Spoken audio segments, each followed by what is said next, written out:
Rynearson is the founder of Veterans Against Police Abuse, an organization dedicated to strengthening the constitutional guarantees for all Americans through public education, creative enterprise, and legislative reform.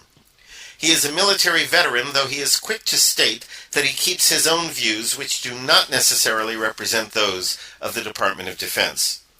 Rick's passion is supporting and defending the Constitution for the United States, particularly by working with others to curb the trend of constitutional violations by law enforcement.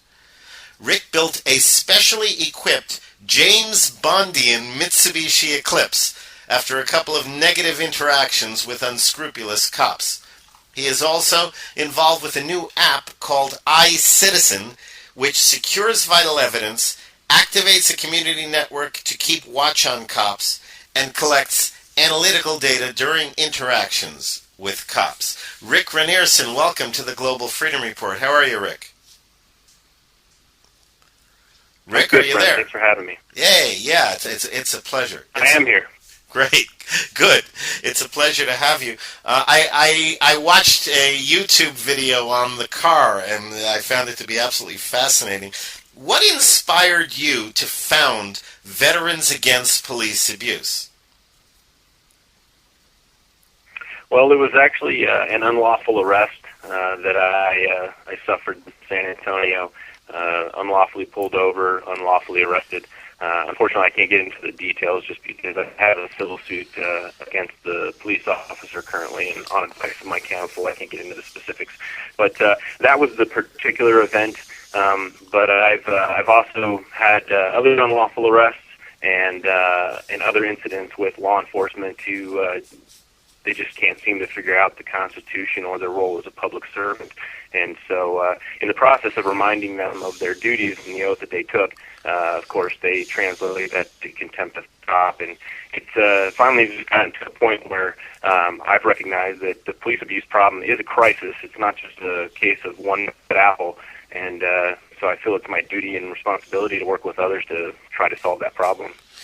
Were your experiences as a military veteran a factor in founding Veterans Against Police Abuse? Certainly, the oath that I took to support and defend the Constitution against all enemies, foreign and domestic, that resonated with me. And it's not just because I took the oath, but more importantly, it's because I really value the oath.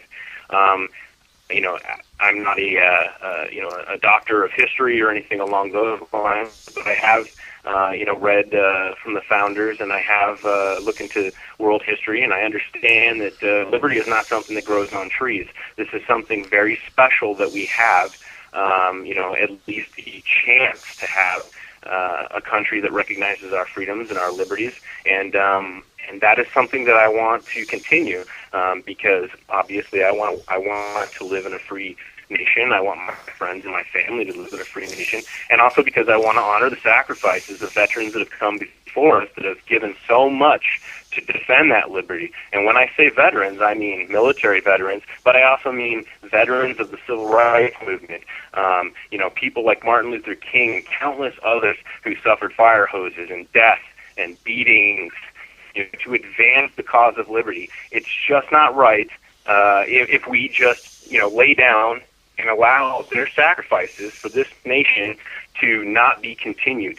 We have to do something to counteract the threats that we're seeing. Just listening to you, it makes me think of John Adams' famous speech that essentially convinced the Constitutional Congress to unanimously adopt the Declaration of Independence. And he said, independence or death, essentially, is what he said. And what you were just saying had that kind of tone to it. So you got me on board, that's for sure.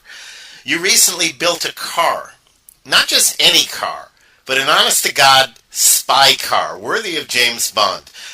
Did you actually build the enhancements, or did you just design them and have someone else do the work, or what? I'll tell you, actually, the Kamal, that's what I call my car, the Kamal. That's named for Diop Kamal of policeabuse.com, who's a great former law enforcement officer who a great deal to record unscrupulous cops and to seek accountability. Well, my car, the Kamau, it's really the product of a lot smarter people than myself. I came up with the ideas, but other organizations, companies like Texas Armoring Corporation, they really put those ideas into motion and made them happen. And then other individuals, like one of our members, his name's Manny. He's an electrical engineering student. He actually is the one who installed the several surveillance devices that are in the vehicle. So I have to give those guys credit because, to be quite honest, I'm not all that great with cars. No, that's why I asked the question. I want the people who did it to get the credit for the work. You say it's called the Kamau. Spell that for me. Kamau? Kamau, and Okay. it means silent warrior. Kamau. Okay, very good. Now, tell us about the car. What kind of car is it? It's a Mitsubishi Eclipse. What are some of the features you've added? Tell us about it. Okay. It's armored. It's bulletproof. That's kind of fancy. That's not something that we really push a whole lot. Most people aren't going to be able to just go pick up an armoring package for their vehicle. But it does make the vehicle interesting, and it allows us to talk about the surveillance systems that are inside. And those are the things that Americans can take and implement themselves. We have several different features, different systems that are in there. The more expensive, high-tech version is a DVR from ProtectAllSecurity.com. That's a company that was created by an undercover police officer who's now retired. And what that is it's a black box DVR, mobile DVR, that sits in the back of the car, and it records 8 channels of audio, 8 channels of video, GPS position and speed, sensor data from the car, as if, in other words, if the turn signals are on or off, if I'm braking, if I'm reversing, if the doors are open, that kind of data is all recorded on this black box DVR with a 500 gig hard drive. And not only that, but it's connected wirelessly to the internet, so we can actually stream and secure that evidence on a remote server. So if a bad cop was to get into the vehicle and try to destroy the evidence, that wouldn't work out for them. So that's a great system. Part of that system also includes what's called the AV360 covert rear view mirror. It's a regular-looking rear view mirror, but it has 4 cameras in it and 1 microphone. The other 4 cameras that I have are on the exterior of the vehicle, and that basically gives me 360-degree video coverage around the vehicle, and then each one of those cameras has its own microphone. So essentially it's about 9 microphones and 11 cameras total in the vehicle. Now that's the ProtectAllSecurity.com system. It'll run about $4,000, so it's a little high-end. There are other systems, however, that are also very good. Number one, any smart device, an iPad, an iPhone, uses an application like Bambuser or Quick, can record audio and video and stream it to a remote server, so it gives you that protection in case a cop tries to destroy your evidence. That's something that most people carry. That's something that they should be using to secure the evidence. The other device we use is something called a Jowtech ADR 3300. And what that is it looks like a radar detector. You can plug it in your cigarette lighter, just like it's a radar detector. You can mount it on your windshield like a cigarette or like a radar detector. And that has 2 cameras, so it'll get out the front of your vehicle, and then the other camera gets the interior of your vehicle. They're all wide angle, they're night vision, and it has a microphone as well. In addition to that, it also records your GPS position and speed. Now, so it gives you a lot of information. It's about a $400-ish system. It's easy to install. The one downside is that it records the data locally, so it doesn't stream it to the internet. So, if a police officer were to take that, then, they could potentially make that as evidence disappear. But it does have some advantages in the wiring. It allows you to basically hide where the data is stored. So there's some advantages to that as well. These devices that do streaming, do any of them do live streaming? In other words, do you maybe have a site someplace where these things can be streamed live while they're happening? The The Protect All system does do live streaming, but it will stream to software software on another computer. Now, whether that can be made accessible on a website. Yeah, that sounds really, really cool. Oh, hell. Okay, we just lost Rick Rynearson. We're going to try and get him back right now. That sounds really cool. I mean, how'd you like to have your own, what was it that the original James Bond, Sean Connery, was it an Alfa Romeo? Might have been an Alfa Romeo with all the oil slicks and all that kind of stuff was going on. We are trying right now to get Rick Rynearson back on. Come on, Rick. Hello, this is Rick. Hey, Rick. We lost you for a moment, but I'm glad to have you back. We were talking about the car. Sorry about that. No worries. Have you had occasion to use any of these gadgets in real life, and if so, how did they work? How did they function? I actually have not used these devices, thankfully, and if I have my way, I never will use them.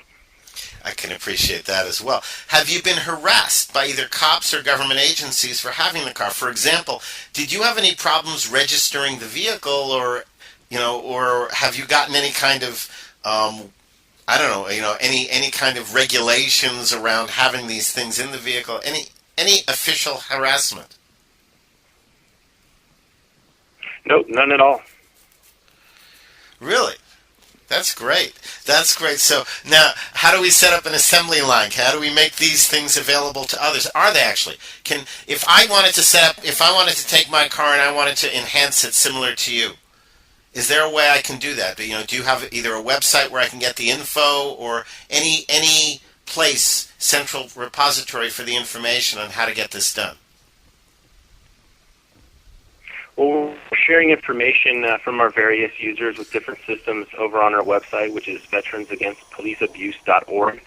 We have a forum that is on that website, and in there people discuss what systems they use, and also all the systems that are in my vehicle are broken down with links to purchase them from the various vendors, as well as with prices.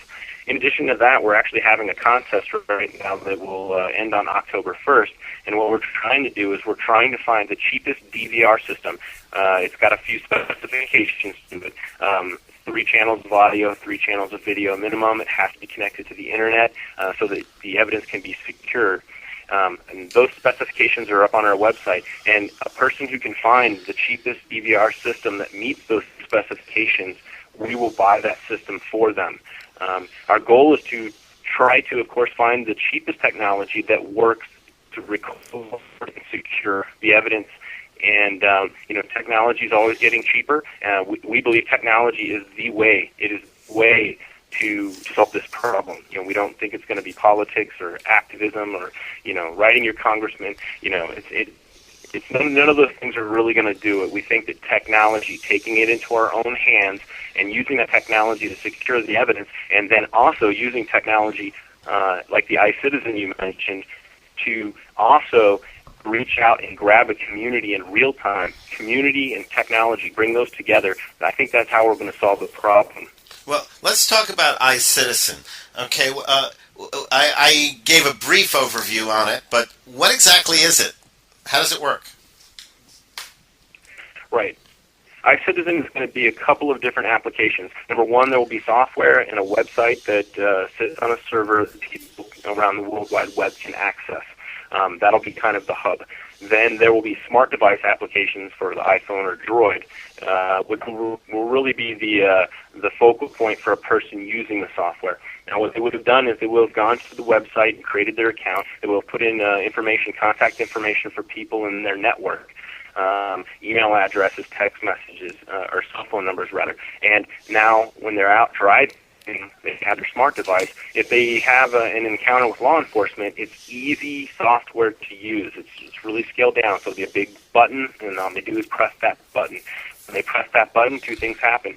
Number one is recording and streaming the data to the remote server. The other thing it will do is it will contact everybody in their network via email or text message saying, hey, something's going on. If you have the time, please click this link to meet up in a chat room.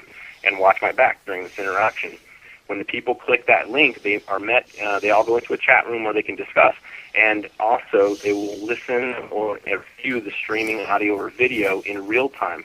The software, in addition to that, is really going to be geared towards allowing communities to harness those networks in real time to keep any kind of unlawful violence from escalating in a situation.